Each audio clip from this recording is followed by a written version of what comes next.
एक समय की बात है। एक जंगल में शेर के पैर में कांटा चुभ गया, पंजे में जख्म हो गया और शेर के लिए दौड़ना असंभव हो गया। वह लड़खड़ाकर मुश्किल से चलता। शेर के लिए तो शिकार करने के लिए दौड़ना जरूरी है, इसलिए वह कई दिन कोई शिकार नहीं कर पाया और भूखा मरने लगा। कहते कि शेर मरा हुआ जानवर नहीं खाता, परंतु मजबूरी में सब कुछ करना पड़ता है। लंगड़ा शेर किसी घायल अथवा मरे हुए जानवर की तलाश में जंगल में भटकने लगा। यहाँ भी किस्मत ने उसका साथ नहीं दिया, कहीं कुछ हाथ नहीं लगा। धीरे धीरे पैर घसीटता हुआ एक गुफा के पास आ पहुंचा। गुफा गहरी और संकरी थी।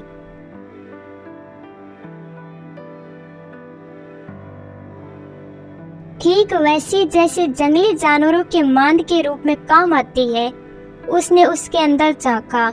मांद खाली थी, पर चारों ओर उसे बात के प्रमाण नजर आए कि उसमें जानवरों का बसेरा है। उस समय वह जानवर शायद भोजन की तलाश में बाहर गया हुआ था। शेर चुपचाप दुबक कर बैठ गया, ताकि उसमें रहने वाला जानवर जब लौट के आए तो वह दबोच ले। सचमुच गुस्सा में सियार रहता था, जो दिन को बाहर घूमता रहता और रात को लौट आता था। उस दिन भी सूरज डूबने के बाद वह लौट आया। सियार काफी चालाक था, हर समय चौकना रहता था। उसने अपनी गुफा के बाहर किसी बड़े जानवर के पैरों के निशान देखे तो चौंका। उसे शक हुआ कि कोई शिकारी जीव मांद में उसके शिकार की आस में घात लगाए बैठा है। उसने अपने शक की पुष्टि के लिए सोच विचार कर एक चाल चली। गुफा के मुआने से दूर जाकर उसने आवाज दी, गुफा, ओ गुफा। गुफा में चुप्पी छाई रही। उसने फिर पुकारा, अरे ओ गुफा, तू बोलती क्यों नहीं? भीतर शेर दम साधे बैठा था।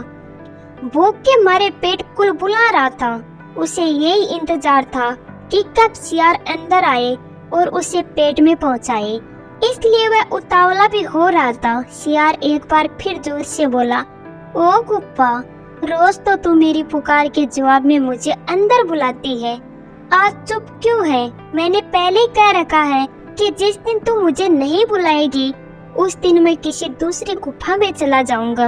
अच्छा तो मैं चला। यह सुनकर शेर हड़बड़ा गया। उसने सोचा शायद गुफा सचमुच सियार को अंदर बुलाती होगी। यही सोचकर कि कहीं सियार सचमुच ना चला जाए, उसने अपनी आवाज बदलकर कहा, सियार राजा, मत जाओ, अंदर आ जाओ, मैं कब से तुम्हारी राह देख रही थी। सियार शेर की आवाज पहचान गया और उसकी मूर्खता पर हंसता हुआ वहां से चला गया और फिर लौटकर नहीं आया। मूर्ख शेर उसी गुफा में भूखा प्यासा मर गया। याद रखना, सतर्क व्यक्ति जीवन में कभी मान नहीं खाता।